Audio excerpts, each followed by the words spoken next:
European stock markets are hovering around the flat line this morning, with the UK's FTSE 100 index up about 7 points at the moment, while the Euro Stoxx 50 index is down about 7 points. In currency space, the euro is picking up some ground against the dollar.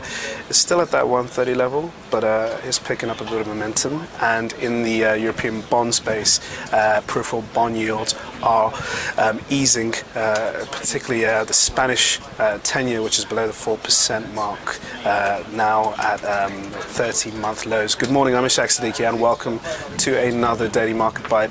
It's Friday. I'm going to give you a quick idea of what's going on today. It is Payrolls Day, so we have the big jobs number coming out from the US later on, and that's where a lot of our focus is.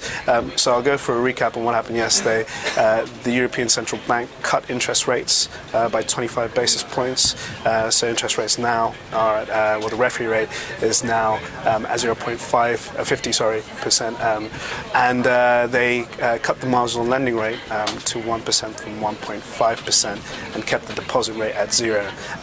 So we saw a bit of a short-lived rally following the announcement until ECB chief Mario Draghi at the press conference talked about keeping an open mind to the idea of cutting the deposit rate below 0, letting the deposit rate fall below 0, which would essentially be negative deposit rate.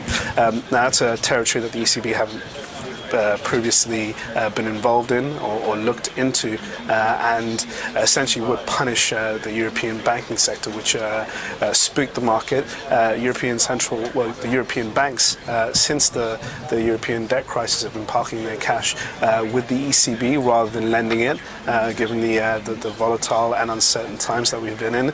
And at this point right now, the talk that we could possibly see negative deposit rates will really start hurting the banking sector, as banks will have to start paying the ECB now to start holding their money. So perhaps would cause a big flight of European banks to hoard cash and put it into another central bank, if that's even possible.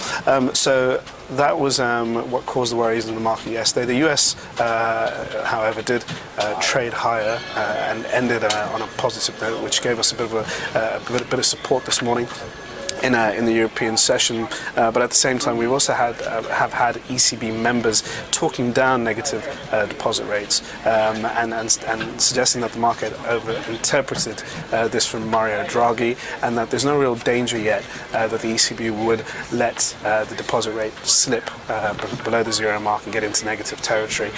So for that reason, we are seeing a bit of a small pickup in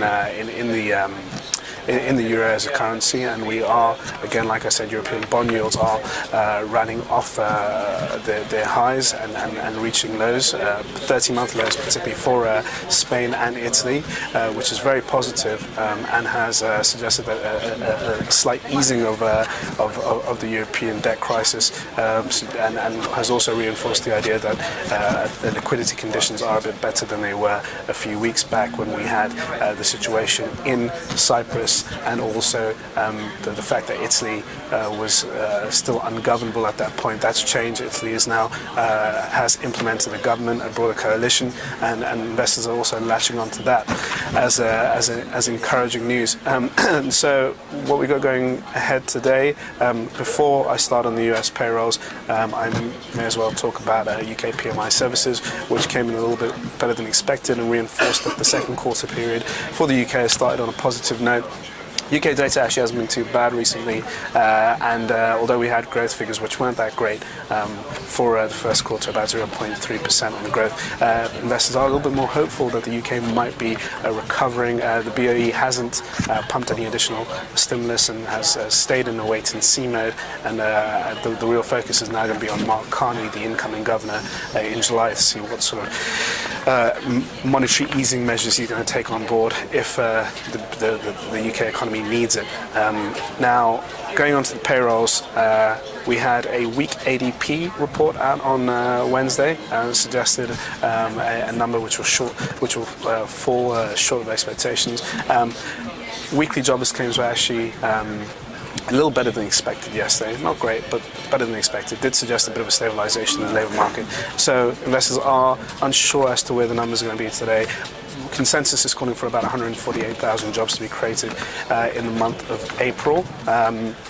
And if we see a number which is going to be better than that, it's likely that we're going to start seeing talk that the Fed may slow down the pace of QE at some point. If we see a number which is going to fall below expectations, and I mean a number which will miss expectations by a mile, so below the 100 mark, it could be seen as a positive, because it would suggest that the Federal Reserve are looking to keep their foot on the QE pedal. So in this particular case, for this afternoon, bad data could actually be seen as a positive for risk appetite and risk sentiment on the whole, and we may see stocks rally on the back of that.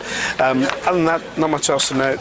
We are running a competition on our Facebook page, so check that out, and you can win another iPad. And stay tuned for what happens in the US payrolls, and I'll be talking about it a bit more on Monday. Have a lovely weekend. Thanks for watching.